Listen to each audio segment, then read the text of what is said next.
5,500 years ago, the Sumerian people of Mesopotamia developed the first system of writing, now called cuneiform. A reed was used to inscribe soft, damp clay tablets with various types of symbols. These inscriptions communicated the language of the day. They are the earliest human voices we hear. They connect us to a time and people that we could otherwise only imagine. These clay tablets give us a clear picture of society and culture at the beginning of civilization, as well as the character of the people, their beliefs and values. And now, Grant Peeples with Clay Tablets. It was the best of times. It was the worst of times. It was the age of wisdom, and it was the age of foolishness. It was the epoch of belief. It was the epoch of incredulity. It was the season of light and the season of darkness. It was the spring of hope. It was the winter of despair. We had everything before us, and we had nothing before us. We were all going directly to heaven. We were all going directly the other way. In short, the period was like the present period.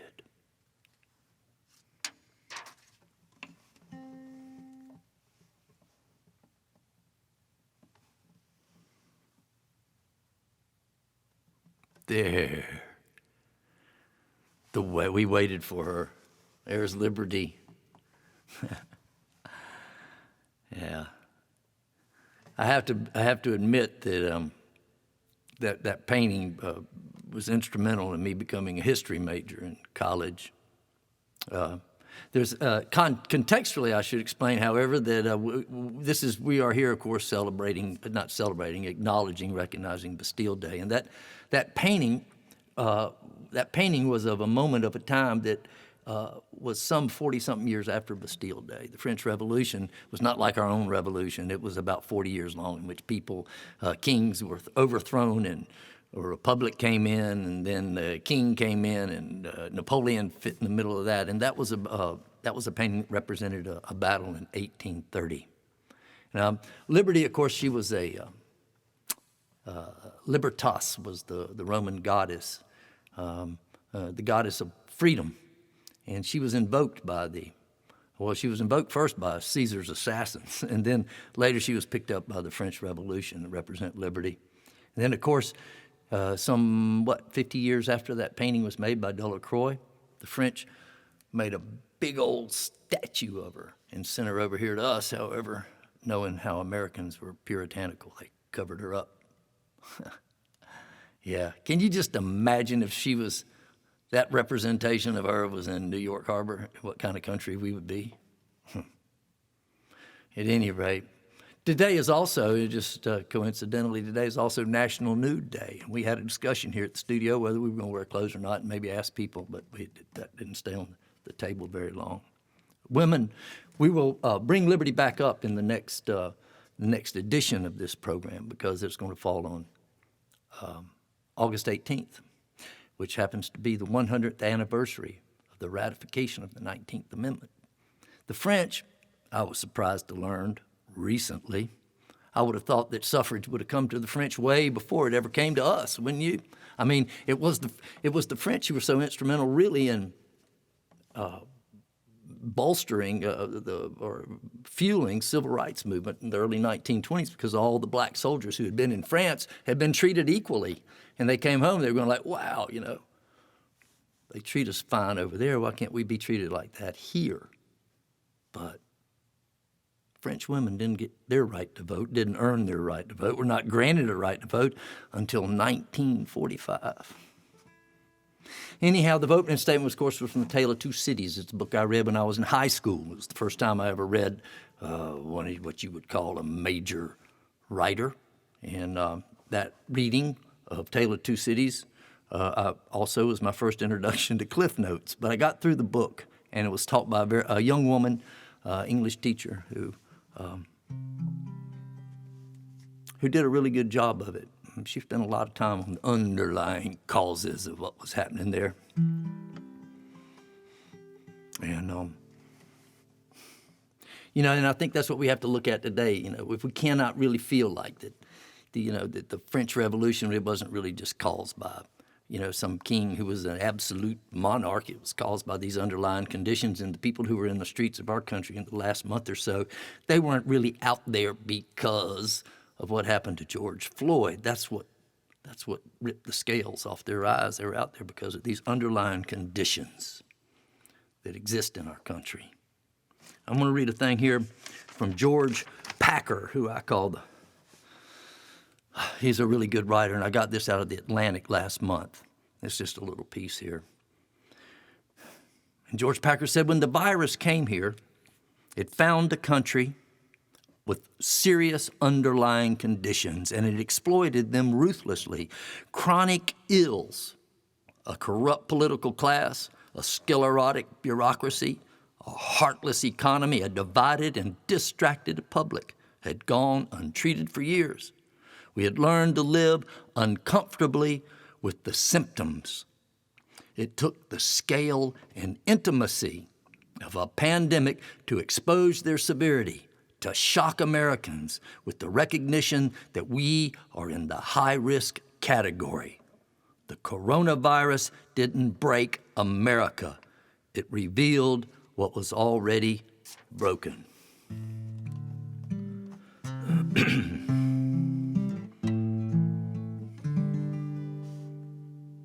Come gather around, people, wherever you roam, and admit that the waters around you have grown, and accept that soon you'll be drenched to the bone.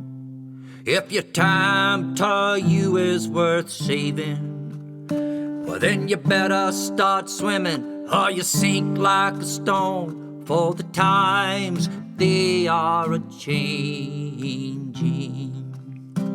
Come writers and critics who prophesize with your pen, and keep your eyes open, the chance won't come again. Oh, don't speak so damn soon, 'cause the wheel it still spins, and no telling just who that it's naming. Oh, the loser now, he's about to win, for the times, well, they are a-changing.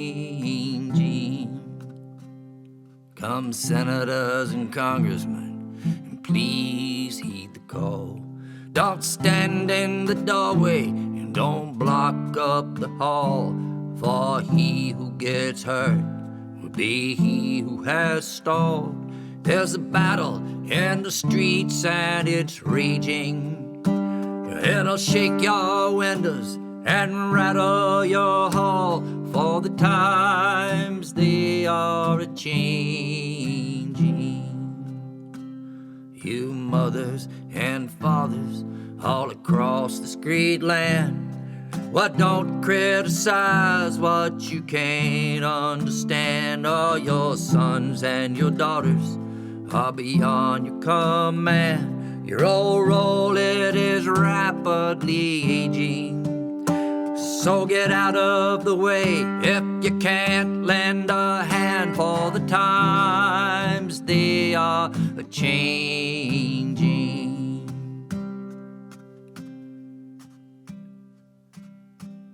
Well, the line it is drawn, and the curse it is cast, and the slow one now, he will later be fast, and the present right now, it will soon be the past. The old order, it's rapidly fading. Yeah, the first one now, he will later be last, for the times they are a-changing. Yes, the times, you see, they are a-changing.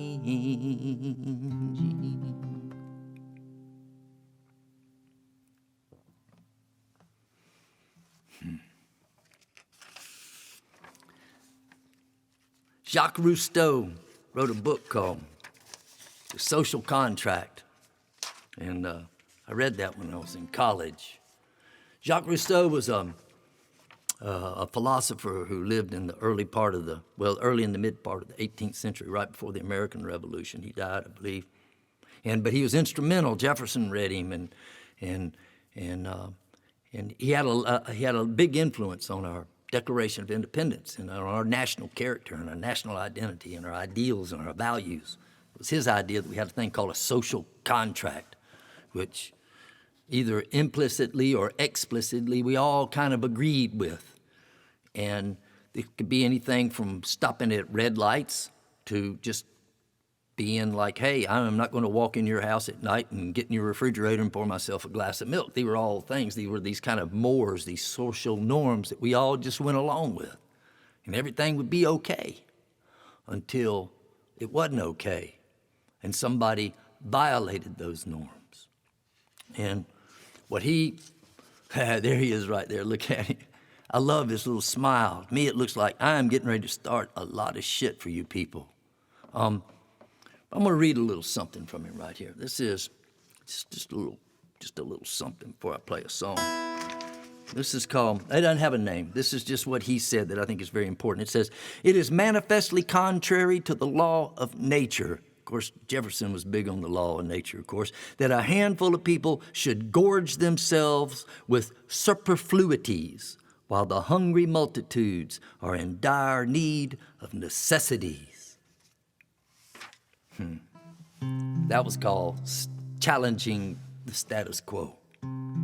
Here's a song I wrote a year or so ago. It was way back in 1975 that I had a little hope for our cultural divide.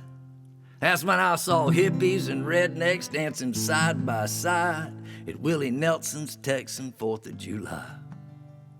But in the last few years, there's been a troubling change. It's like both sides now have just gone insane. Yeah, everybody's screaming and nobody's listening. And it seems to me like a time bomb's ticking, got your left wing and right wing, your black and white, conservatives and liberals all itching for a fight. When you know they're wrong and you can swear you're right, you can bet there's gonna be trouble.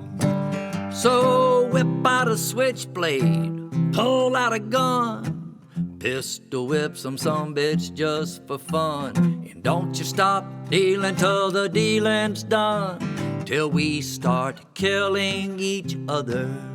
Yeah, you're wasting time trying to pump the brakes, 'cause winning never happens for those who hesitate. Gotta ask yourself if you got what it takes to take aim at your brother. So get your axe handle ready, get your machete sharp, brickbats and ice picks and paws and darts. It'll be hard to stop once this shit starts, once we start killing each other. Yeah, don't let the circle be unbroken, don't let the sunshine in. And who gives a damn where all the flowers have gone? The answer's not blowing in the wind. So don't be afraid now to take a stance. Let's all be victims of circumstance. You gotta be willing to give killing a chance. Yeah, let's start killing each other. Ah, yeah, let's start killing. Let's start killing. We are about to start killing each other.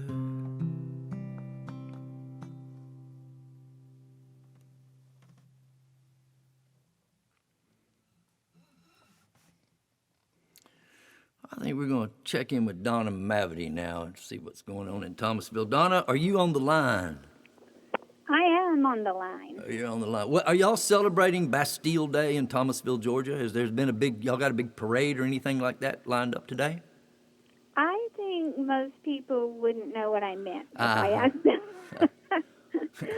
Yeah. But I used to live in a place that celebrated Bastille Day more than it did Independence Day in the United States. And where was that in some... It was LaGrange, Georgia, where I went to college. LaGrange, Georgia is a bastion of celebration for Bastille Day. Yes, they have a statue of the Marquis de Lafayette in their center of their town square. And when I went to college there, we just made fun of him because that's what you do when the president of your college worships something, you tear it down. That's very true. Well, let me ask you about this. Did you read Tale of Two Cities? Was that a book that you read when you were coming up? Nope. Yeah. Was not. I don't know how I ended up reading it, but I did. And I just remember Madame Defarge, who we'll get to here in a little bit. I wanted to ask you, I know that you have recently become a feeder of birds, and that you have a bird feeder outside your window. And I was just wanting to know how all of that was going with the birds. It's very interesting. I feel like I've entered a different world. Uh-huh. Because as you know, since for my birthday, you nailed this thing to the outside of my upstairs window ledge. Yeah. It is up high on the second floor, so I'm sort of up in the trees with them, and I get to watch them, you know. Yeah. I've had 10 different species of birds, plus a hummingbird, moth, or bee come to my feeder. The blue jays are dominant, and the cardinals are sweet, and the chickadees, and they just kind of hop in and say, if you don't mind, I'm going to get some seeds. But the woodpecker hops on and challenges the blue jays, so there's all kinds of drama that goes on. Okay, I'm going to ask that you keep up with all of this, and that what we're going to do is we're going to have a bird report because this is Clay Tablets, and we are chronicling things here. And I would like between now and March, when we do our final episode of Clay Tablets, I would like to be able to chronicle the different kinds of birds. So if you would please, your assignment start. I'll come in August 18th. We'll want to know if any new birds have been in your family. All right, good. All right, well, it's good talking to you, and I'll get back to you here in just a minute. Right now, what I'd like is for Pete to play a video, if you would, please. Look here, ain't it clear? All these people in the country, we don't want them here. They look funny. They talk so funny. All they want to do is take our jobs and money, and it's our land. We stole it fair and square. Nothing in the Constitution says we have to share. Let's round them up, let's ship them out. The time has come, we figured out. There's more for us and less for them. Making our nation great again. More for us and less for them. Making our nation great again. Got the widows and the orphans and the homeless and the poor. We're taking care of them, but what for? No matter what you do, they still need more. So give to those that can help themselves. All the good people, they're overwhelmed. It's crazy. They're lazy. All they want to do is make babies. Yeah, it's sad, but that's too bad. Have you heard that the law of the land is more for us and less for them? Making our nation great again. More for us and less for them. Making our nation great again. More for us and less for them. Making our nation great again. More for us and less for them. Making our nation great again.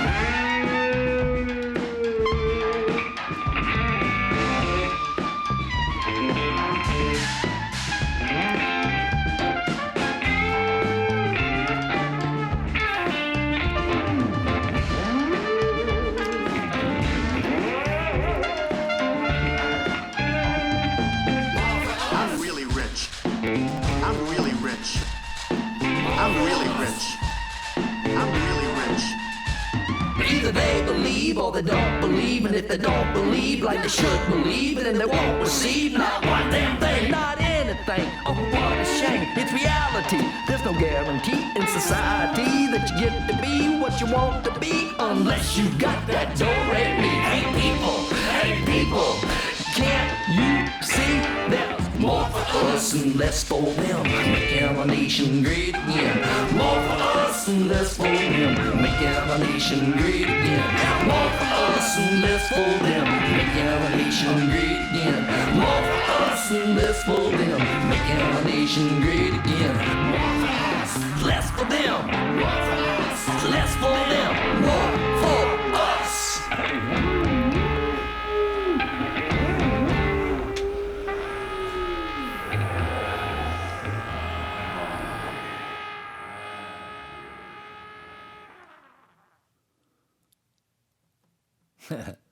That's a video we shot right here at Winterstone Studios here in Tallahassee. Interesting, so many of those people that we were parroting there are now no longer in the administration.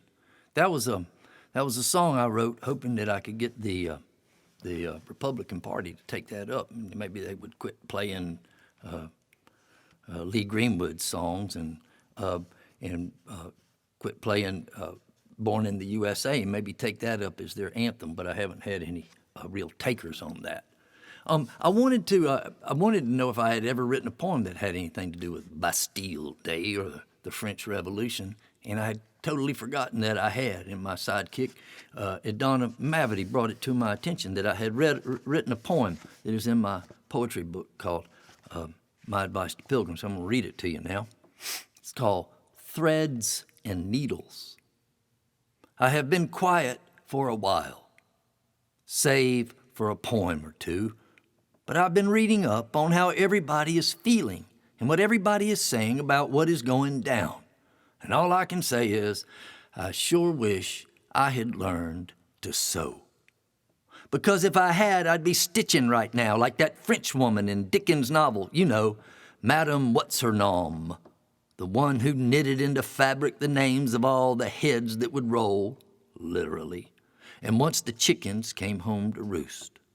Yeah, but I'd be stitching the names on a quilt of all the individuals, organizations, and institutions that I knew would be drawn and quartered and burned at the stake, metaphorically, once the big picture began to clear and the narrative darkened in the popular TV show of the day.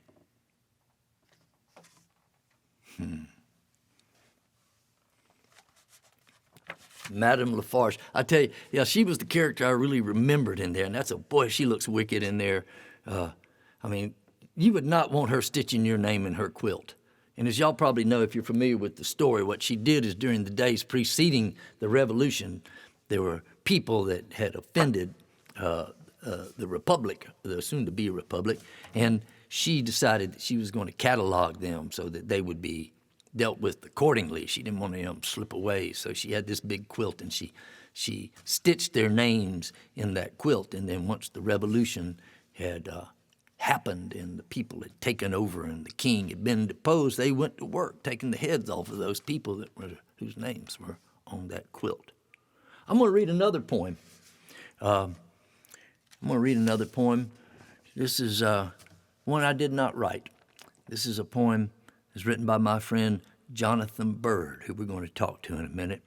And he also has a book of poetry. We actually have the same publisher, Mescalita Press, and his poetry book is called You've Changed. And this is the title poem from that book. We had breakfast with a friend. It made us late for an appointment, but we got some great photos. I was reading the side of that building on Queen Street when I stepped out in front of the bus. In letters 3 stories high, it said, "You've changed." And I have. It's no surprise that your taste buds choose your mood.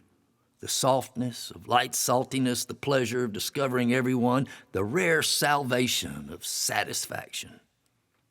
Mary Oliver said on the radio, "There is no nothingness, but there might be an end to consciousness." That's why I shouted, "Thank you," in the middle of Queen Street as I was about to die. Just in case. Thank you. It was hard, but in the end, I loved life. Most of all, I loved my senses. I had breakfast with friends, and now I'm ready again. Thank you.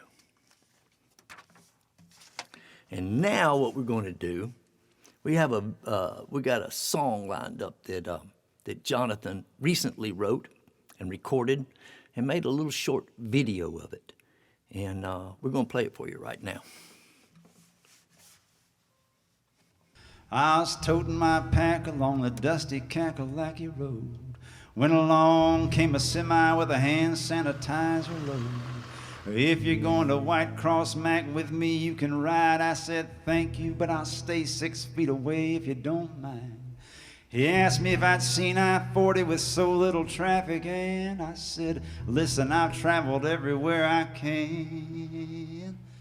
Well, I've been everywhere, man. I've been everywhere, man. I sat in the living room chair, man. Over to the bathroom there, man. In the kitchen I got my share, man. I've been everywhere.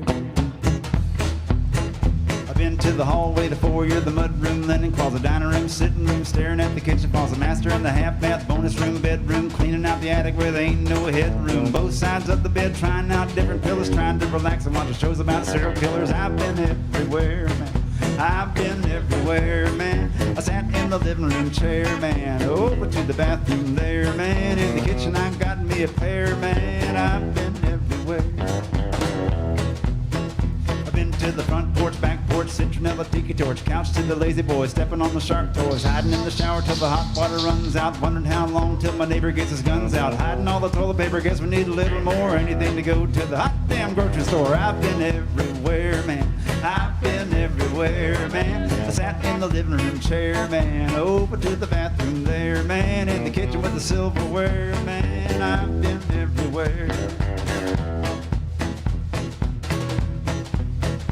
Been to YouTube, Facebook, Twitter, got another look, Reddit and Politico, things I didn't want to know, TikTok, WhatsApp, LinkedIn, Snapchat, Tumblr, and Instagram. Everybody's got a cat, even with all the pornography that I found. The most shocking thing I saw was MySpace is still around. I've been everywhere, man.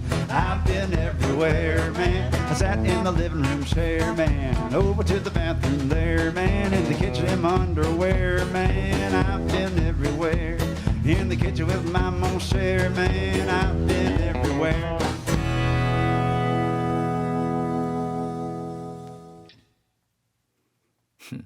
That's Jonathan Byrd from Chapel Hill, North Carolina. We're going to give Jonathan a call here. Jonathan is a guy who's been on the scene ever since I came into it, and well established. And he's an interesting performer in that he has never decided to move to Austin or to Nashville. He stayed right there in his own community, and that's where he has lived and worked from as he's traveled all over the world, come back there. And I'm going to talk about that in a little while. I'm going to give him a call on the telephone. Let's see if we can put this out.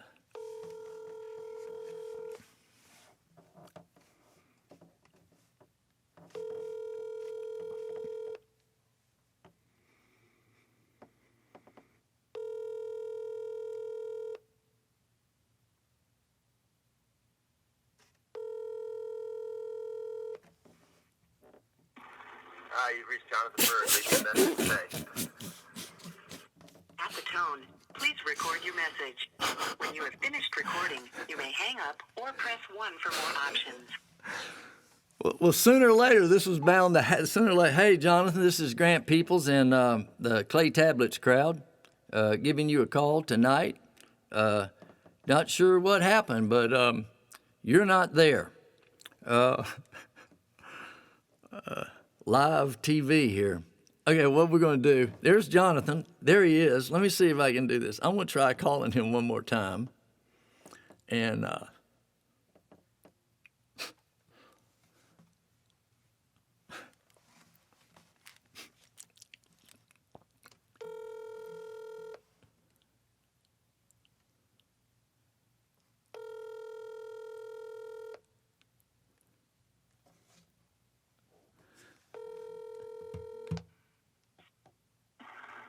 You've reached Jonathan Byrd. Leave me a message. Thanks. okay, so At the let's see. tone, please record your message. When you have finished recording, you may hang up or press 1 for more options. Hey, Jonathan, it's Grant Peeples again, here live on the set of Clay Tablets. Listen, I assume I did something wrong here, but if you get this message and you want to call us, give us a call. I got my phone right here. I'll pick up. All right, so here's what we're going to do.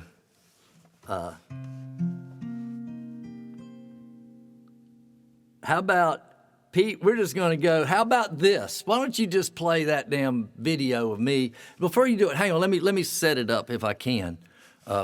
Pete's scrambling in there. I was recently, this is like 3 weeks ago, my friend Bill chartered a boat in St. Petersburg, Florida. And I was the crew, and we took the boat all the way down to Fort Jefferson in the Dry Tortugas. And while we were down there, we were anchored in this harbor, and it was this beautiful sunset was coming on, and I actually picked up and just wrote a song. And Bill did a recording of me playing this song. We set it all up right there on the stern of this magnificent. Oh, here's Jonathan Byrd.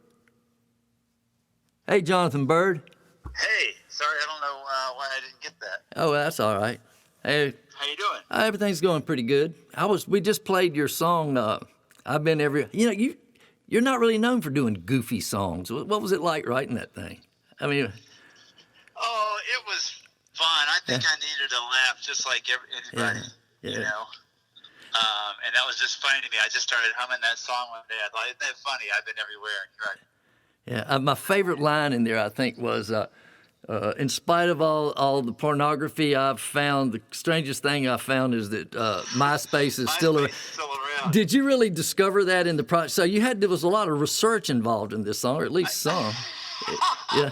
I forget how I discovered them, but it was like that day, or Yeah. it was during, I don't know. And you I was like, whoa, somebody sent me a link or something. I can't remember, but it was really close around the time I was writing that. Right. I was thinking when all of this stuff started happening in March, Winston Churchill said, and I guess you know the story about how he had kind of just been thrown out of British public life. And because he had just been harping on the dangers of Nazi Germany, and they thought he was a warmonger, and nobody wanted to hear that stuff. And then finally, when it all happened, they went back and grabbed him and said, hey, come help us. And he was quoted at the time saying, I feel like my entire life was in preparation for this moment. And when all of this happened, it just seemed to me like everything that you've been doing for the last couple of years there at the Kraken was almost preparing you for this moment, because you seem to have really transitioned. Can you tell, we got some people listening here, tell us a little bit about the Kraken and what you're doing there, where it is, what it is, and what you were doing there and what you're doing there now. Well, let's see. Back in 2017, it's already been a year, maybe 2 years since our original agent had retired, and we found another agent. It didn't really work out for us. It takes like 6 months to find that out. And then we started working with another agent, and that didn't turn out so good. And we had a manager somewhere in there, too, that didn't work out. So we were really intermittent on the road, and Johnny and I would have to learn the whole show again every time we went on the road. And I thought about a residency for years. I've got good friends who do residencies. My friend Corin Raymond plays every week at the Cameron House in Toronto. And I could see what 10, 11 years of doing that had done for him, and also for that community. People just had something they could depend on. He did a happy hour thing. So this club, the Kraken, is like 2 miles from my house. I literally could walk to it. And I had hardly ever been in there. I went in there once when I was like 25 years old, maybe. I was driving to work, and I stopped in there. I'd seen that place since I was a kid. And there were like two guys smoking 5 cigarettes and watching the race. And I never went back in there again. But at some point, it became a decent music venue, and they had a good-sized stage in there for how small the room is. And anyway, I said, I looked at your website. It looks like there's nothing going on Wednesday night. And Johnny and I come down here and play every week, and at least practice our show. Right. And maybe make $100 in the bucket or whatever. The fire code is 65 in there. There's a pool table, and people play covers in there sometimes. It's a bar. It's not a listening room. So we started playing there. We got our friend Austin to play drums. And within about a month, it was packed, and it never stopped. And I mean, it was packed, like there were as many people as you could get inside and people outside. We'd have 200 people there. and fire code is 65. Right. And that was January 10th, 2018 was our first show. And it's been like that pretty much since then. And the success of it appeared to me from the outside that the success of it mitigated some of your traveling around the damn world a little bit. Is that true? Like you were like, absolutely. Yeah, We didn't make $100 in the bucket. We made $1,000 in the bucket. Right. Like we made a good night's wage. We didn't always make $1,000, but we make, I don't know, the least we ever made was probably $650. Right. Well, I have been there. I actually came in. I was there a year ago, and I was your guest there. And I want to say, and before I got there, you kind of gave me a little, you said, hey, I would like for you to come. However, just so you'll know, there's some people with some Trump hats on in the beginning, some NRA hats will be sitting right there on the front row. And do you feel like you going in there? Do you feel like you have succeeded somehow, not in converting anybody, but in somehow smoothing things out at all?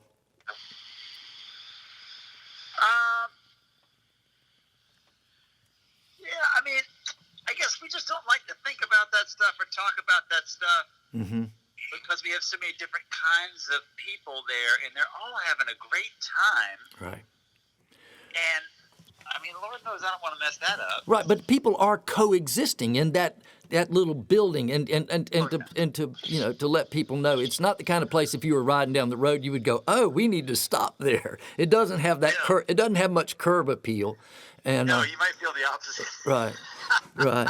But the thing is what I noticed that when I was there, and then I've also noticed that since the pandemic that first of all, you figured a lot of stuff out while you were doing that. You already had figured out live broadcast. You had figured out how to do that. It was so cool. Yeah. The damn thing was so cool, and the community that came out was so cool. And I never played for like farmers and like jet engine mechanics coming off a second shift looking for a beer.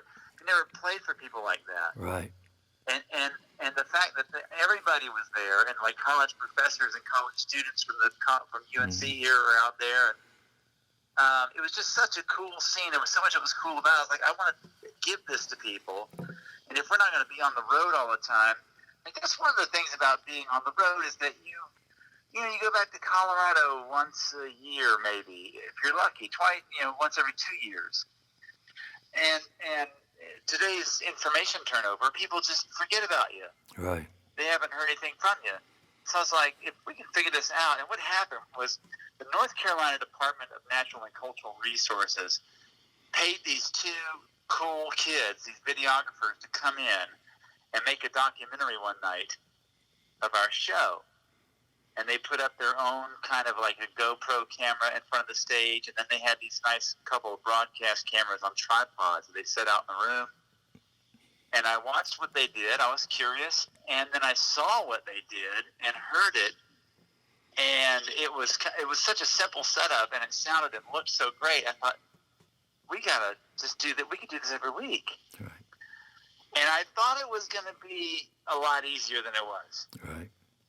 It is not easy. Right. It took us a year just to get. You have to stop making stupid mistakes. Right, you have to screw a lot of stuff up in order to get there. Yeah. Well, so you figured all of that out, and you were doing. The place is packed, and you're doing live broadcasts. People are watching really from all over the world. I know that when I was there were people watching from Europe and stuff. I got notes and so then all of a sudden the rug kind of gets pulled out, and you're still playing there. And you're still doing the live broadcast. Now, you're not playing to people. I hear a few claps, so I don't know how that's working. But what's it like now? It's an interesting stage. It's what we call a short stage. In other words, you're playing to a wall not too far out, and it goes wide right and wide left. And then behind you, it's an open door, a garage door, essentially, that opens out. So when you're playing on the stage, you're really not. You're playing in people as much as you are in front of people. And so has that changed your dynamic? Have you been able to how is that part of it working for you? It's so much fun because, again, like I was playing, I don't know who's listening right now, but I was playing, Unitarian coffee houses and folk festivals and coffee shops and listening rooms. And the vibe is just totally different. Like, people don't get drunk and dance. Right.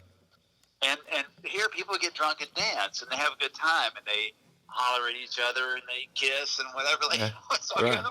We actually had a preacher on stage telling a story one night, and a bar fight erupted in the next room.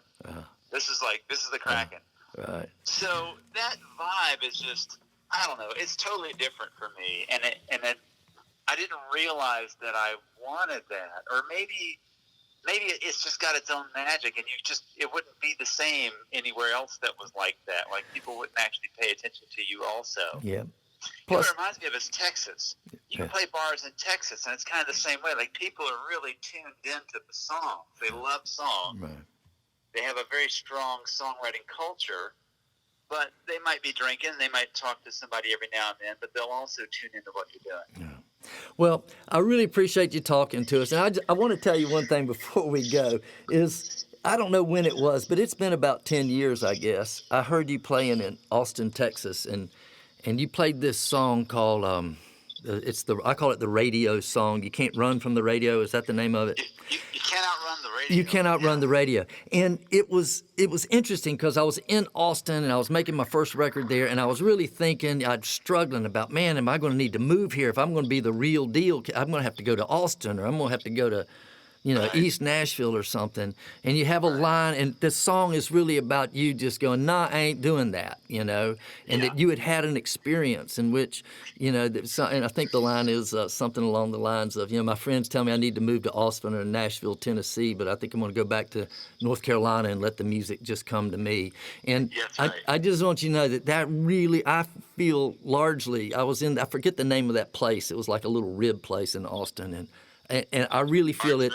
Yes, and I really feel at that moment I decided that, no, man, I don't need to go chasing those. I can go right back to where my muse is working for me. And Absolutely. So anyhow, I really appreciate you taking the call. Sorry about the us missing you. And now I don't know what happened. Well, Grant, thank you so much for having me on. Tell people how they can, not at all. Tell people how they can listen to your live broadcast, which is going to be tomorrow night, correct? That's tomorrow night. So every Wednesday night, 7 to 10 p.m. Eastern time. We just never stopped doing the show. That's when we always did the show anyway. And they can go to your website to get the information. So go to youtube.com/Jonathan Byrd Music. That's our YouTube channel. All right. It's Jonathan Byrd on YouTube. Facebook.com/Jonathan Byrd Music. We have a Periscope channel. We have Mixer and Twitch too, and I can't remember the names of those. But they can also just go on my website and join the email list. I'll let you know every week. And that's tune in. Or the Facebook page, we always let people know when to tune in. YouTube the quality is amazing on YouTube, but people also like the comments, the interaction on Facebook, and that kind of stuff. So we try to offer a lot of different things. All right. Well, it's Jonathan Byrd, BYRD, from Chapel Hill, North Carolina. Thank you so much, Jonathan. We'll talk to you soon. All right. Thanks, Grant. All right. Bye. Yeah, bye-bye. All right. That's Jonathan Byrd. That was fun. All right. And now I was just telling you, I said the setup, this song that I was on the stern of this boat, and I wrote the song and made a video of it and sent it. We recorded it, and I wanted Pete to play it for you tonight. It's really a beautiful setting there, right in the harbor in front of Fort Washington, in the Dry Tortugas. And this is a song. It is called. I can't remember the name of the song, but we're going to find out right now.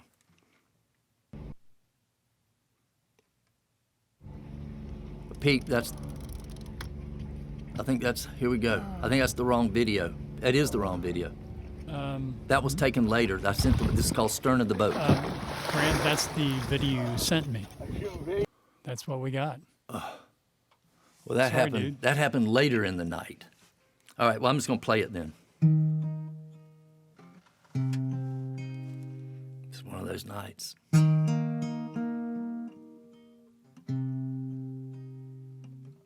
I've always run with the restless ones, those whose dreams won't let them sleep at night, misfits and wanderers and wrestlers of time, artists and rebels who will pick a fight. I keep 'em close, won't let 'em get away, 'cause they got it, and it's the only thing I really count upon. I've always run with the restless ones. Edgy and fidgety and wild at heart, always working without a net, going full throttle deep in the dark. They grind it out and they don't ever quit. They write with fire and they paint with blood, but to them this is just not enough.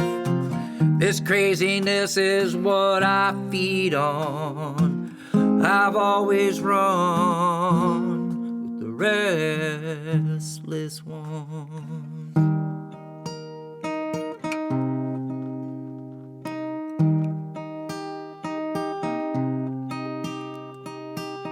They're seldom burdened with regret and such. Reckless and naked, they live on the edge. At times they're quick to take off their gloves. They pay no mind to what the playbook says. They walk a highway and they walk it fast, riding waves they know won't last. Yeah, they're way out there and, well, we stay in touch. I've always run with the restless one. A word of caution about boundaries and such. Be careful playing around with them, 'cause when they play, man, they play rough. I've always run with the restless ones, those whose dreams don't let them sleep at night. Misfits and wanderers and wrestlers of time, artists and rebels who will pick a fight. I keep 'em close, won't let 'em slip away, 'cause they got it, and it's the only thing I can count upon. I've always run with the restless ones, and I've always run with the restless ones.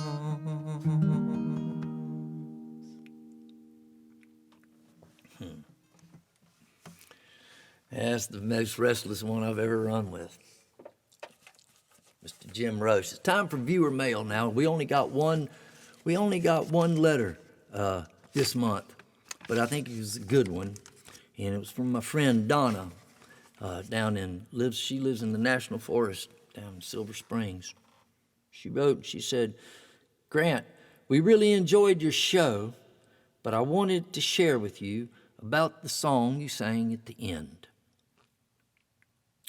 Although you were raised in an environment where you were called racist names, I don't feel society is quite ready to hear a white guy sing that song just yet. I personally had to turn it off. I'm sorry, but I had to share. Much love to you. Keep on writing. Donna at the Grateful Hammock in Silver Springs, Florida." Donna, thank you so much for writing. I've played there at the Grateful Hammock. Wonderful bunch of people. Donna's referring to a song called "Nigger Lover" that I played at the end of in the show last month. And let me just say this. Before that song, before it went on the record, I spoke with Ruthie Foster, who was also singing. She is a black woman who sang on the record. And I also spoke with Longino Parsons, who you saw playing a trumpet here a little bit earlier. And, those are the people who were on the record, and those are the people that I had to run by. That was my litmus test, and I got the okay from them. Not just an okay, but I got a green light.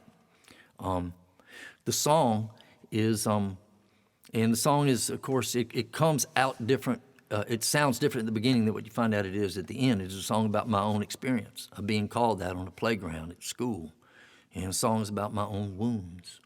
And so I don't know if it's right to sing the song, and I don't know if it's wrong to sing the song, but it wasn't wrong to write it. I'm pretty sure about that. And I have only rarely ever sang the song out in public. I'm not sure if and when I'll ever do it again, but that's the song, and that was from Donna in Grateful Hammock. Thank you for writing that. If anybody else has any opinions about that, I'd like to hear them. You can write me an email, whatever. We would like to know what anybody else might think. So we got turned around a little bit, didn't we, Pete? Or did we? Yeah, just a bit. Okay, we got turned around. So are you ready to fix that? I'll do my best. Okay.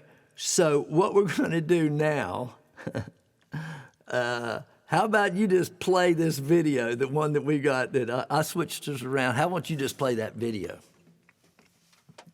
Which I believe to be, whoa.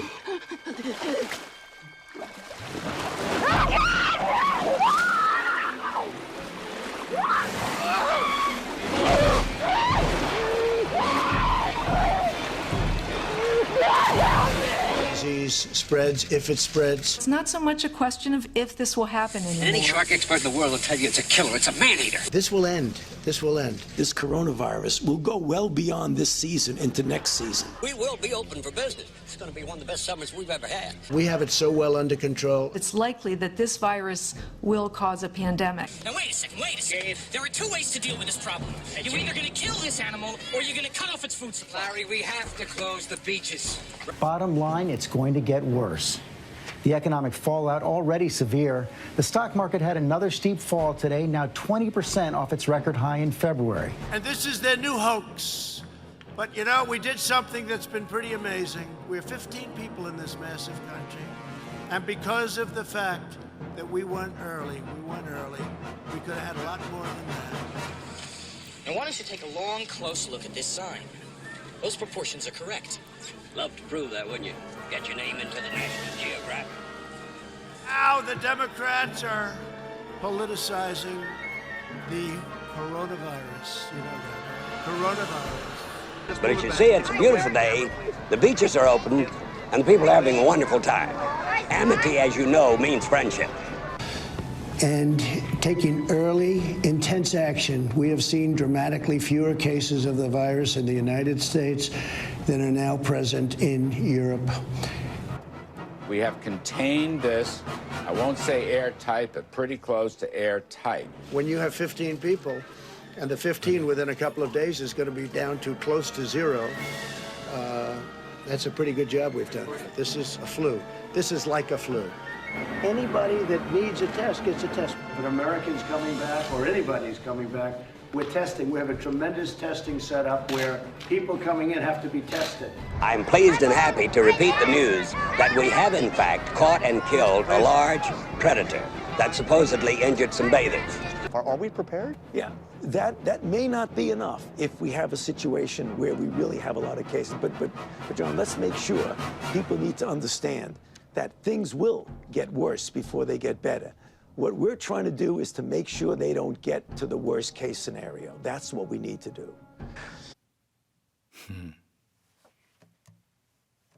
I love that. So I switched things around. So what we're going to do is we're going to 13, Pete, if that makes any sense to you.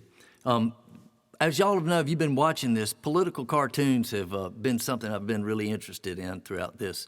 Political cartoons are really some of the first artistic forms of political expression. And they really began, believe it or not, in our own country. At the time of our own revolution, Benjamin Franklin was often credited being the one to bring out the political cartoon. And it came out because, well, you didn't want to straight ahead take on King George, but you can make fun of him in a political cartoon. that one back up there, 13. Can you pull that back up, Pete? This is one that's done by my friend Zeke down in St. Augustine. Now, he's done a whole series of these that you can find on Instagram. And I really like this, and they're all contiguous. They got that hair and they got that tie. And that is by Zeke in St. Augustine. And this one here, I'm not really sure where I got this one, but I need to introduce it just a little bit, is that you will see that this is the New York City in the year of 2075. And the daughter is wondering why there are no 45th, 5 floors in the elevators. And that's just, And then this next one that we have here, the setup here, you can see this is the Natural Selection Bar and Grill, and a couple out in front saying, hey, I think we found the most dangerous bar in the world, which would be a great name for a song, by the way. And the night there, it's Climate Change and Pandemic Deniers Singles Night. I think my friend Guy sent that to me from Santa Rosa. All right, let's check back in with Donna here. Donna, are you back there somewhere out there in the land?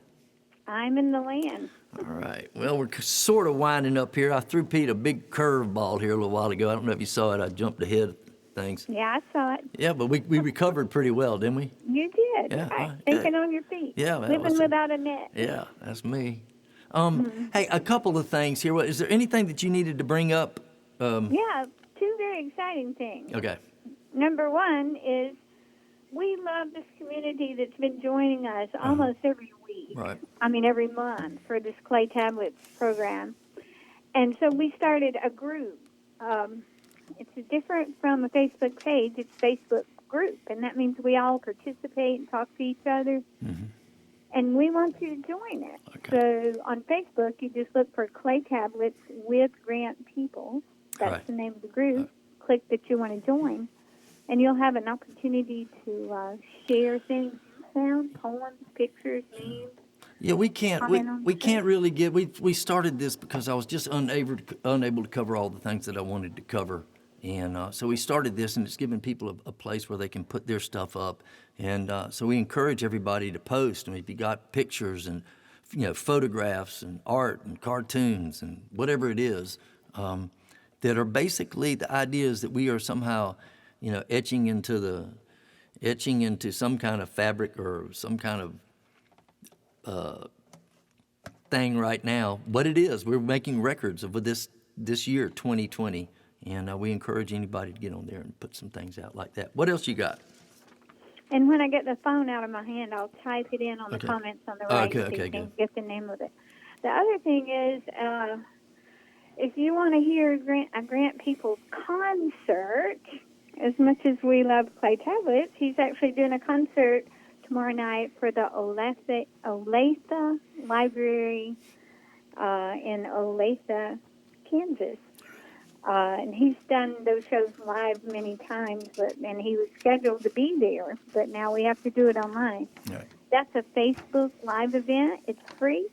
There's not even going to be a tip jar for the library or anything. Just tune in on Facebook Live to Olathe Library's Facebook page, and I'll put that up on the side, too. All right, so that's tomorrow night, 7 p.m. Central, 8 p.m. Eastern. All right. Well, thank you so much. All right. So thank you very much, Donna, and we'll talk to you a little bit later. We appreciate everything you did tonight. And keep up with those birds, if you would, please. This is an important part of what we're doing here. We're going to come back to the birds. All right.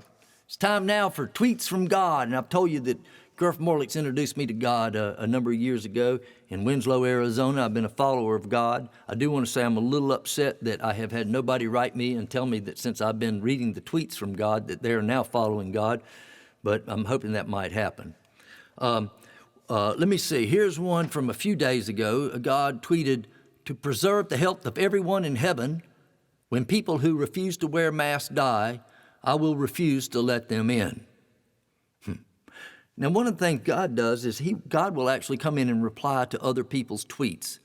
And on July 5th of this year, and this is the absolute truth, Charlie Daniels tweeted, Benghazi ain't going away! Exclamation mark, exclamation mark.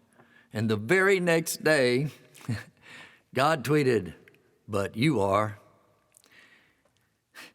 Charlie Daniels passed away on the morning of July 6th. God can be brutal.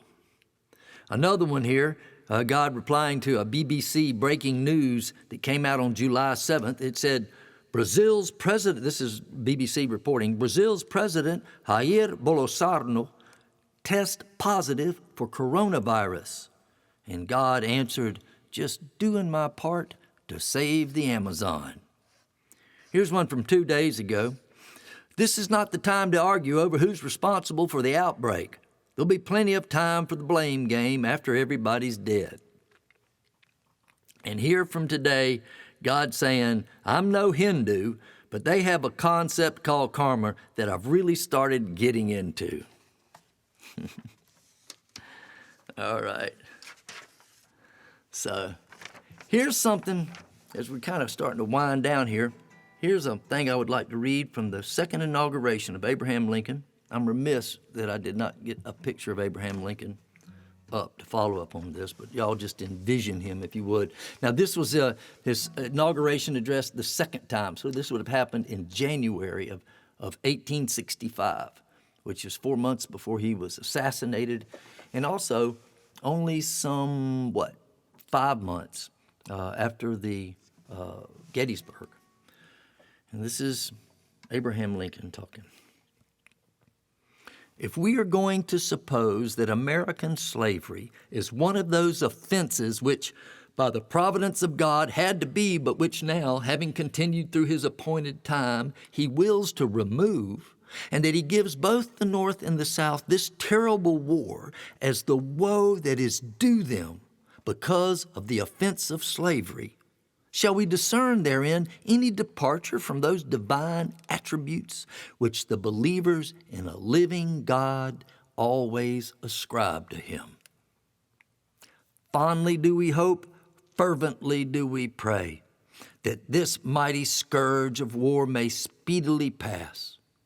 Yet if God wills that it continue until such time that all the wealth that is piled up by slavery for over 250 years of unrequited toil shall be sunk, and until every drop of blood drawn with the lash shall be paid by another drawn with the sword, it must still be said, as it was said 3,000 years ago, the judgments of the Lord are true and righteous altogether.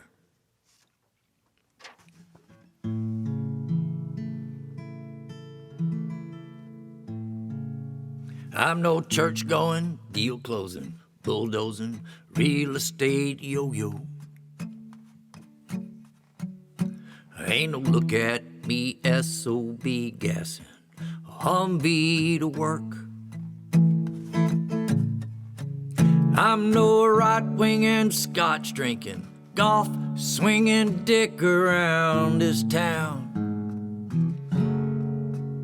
But those are the men I see now, and things have started to get really ugly.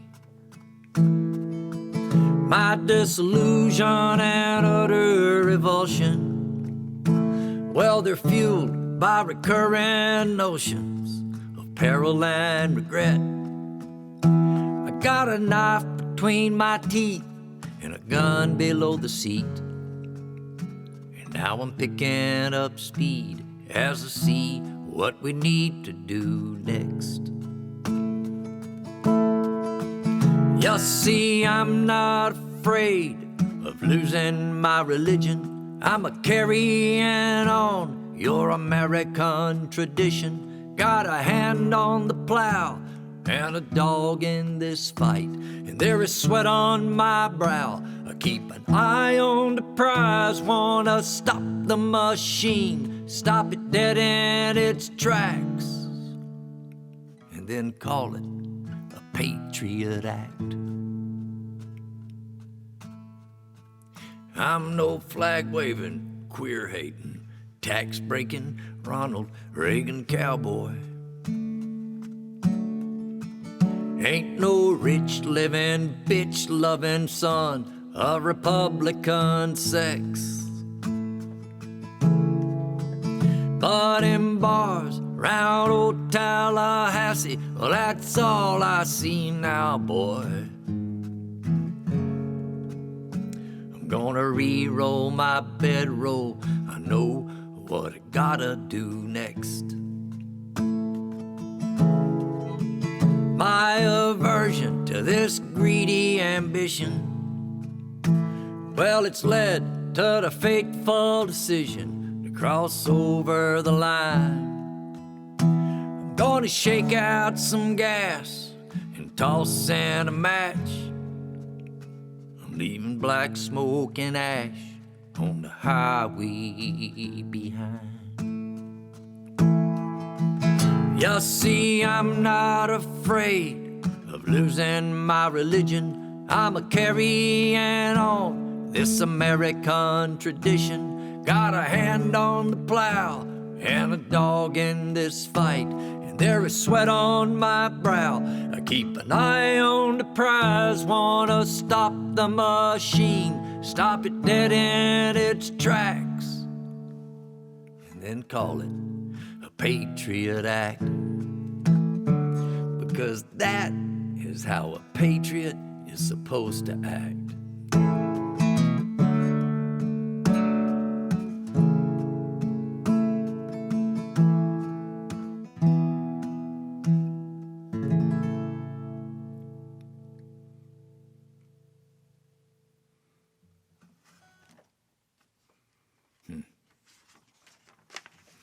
There's a record, there's a song off, I recorded that song twice.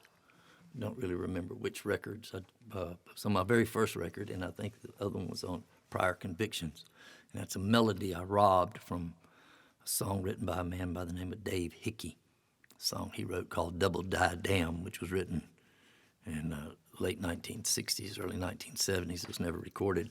Never saw the light of day, really, but my friend Hugh Roche brought it to me from Texas on a little cassette when I was in high school, and that melody was imprinted in my head, and I borrowed it. We're winding up now, and I just want to say a few things. I want to say something about Pete. We got a little bit of time here. Pete, are you there? Can you hear me? I can hear you. I'm going to read something that I got today from somebody. There's a friend of mine in Houston, Texas, named Michelle, named She Muses. I'm not going to give you her, and this is her trade name here, and who I went to high school with. Trade name? Well, I mean, okay. That is her. This is the name that she goes with on the Facebook. But I graduated from high school with her, and she knew that we were working here and doing stuff together because she got and she wrote me this little thing, and she said, Mr. Winter won't recall this, but 40 years ago, it is one of those time capsule moments in my life when I auditioned for Annie Get Your Gun and was informed I would only be in the chorus. I broke down into a devastated, ugly cry. Pete came up to me and put his arm around my shoulder to comfort me and said, haven't you heard the saying, there are no small parts, only small actors? It went straight to my heart. And no, I hadn't heard it said before. Stanislavski be damned. Pete Winter has my attribution. Something happened 40 years ago. You did some kind thing to a human being, Pete, and they're still remembering it today. The one thing I did. Yeah, the one. Do you remember that at all? I remember the show. Okay. All right. So we're winding up. I wanted to thank you, Pete. Thank Donna. Thank all the people who have supported this. I am living off of this. This is, in many ways, this is my Kraken. This is my Clay Tablets is, to me, what the Kraken is for Jonathan Byrd. It is sustaining me, not only financially, but creatively.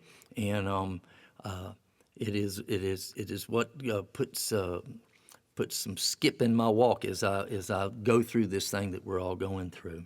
And I really appreciate all that. And I hope you will tune in next month on August 18th, which is, as I said, the 100th anniversary of the ratification of the 19th Amendment. And and we will be talking about that. So I just want to close here with a little something, if I can, and it's just something that I think I actually probably wrote this myself, about the French Revolution. And it deals with the idea of transformation, which is what I really believe, that what we're in right now, that what we hope we're in right now, is not a revolution, which is when you kind of turn stuff on its head. What we're really hoping now, that we are in some kind of a transformation. Something is very, at our core, is changing. And I'm going to read this. Some scholars argue that during the Revolution, French people underwent a fundamental transformation in self-identity, and that the evidence of this is the elimination of privileges and their replacement by rights, as well as the growing decline in social deference that highlighted the principle of equality throughout the Revolution's course. Up to that point in history, the French Revolution represented a significant and dramatic challenge to political absolutism, far more than the American Revolution that preceded it, as it spread democratic ideals throughout Europe and ultimately the world. Here's to the transformation. Thank you all for being here tonight.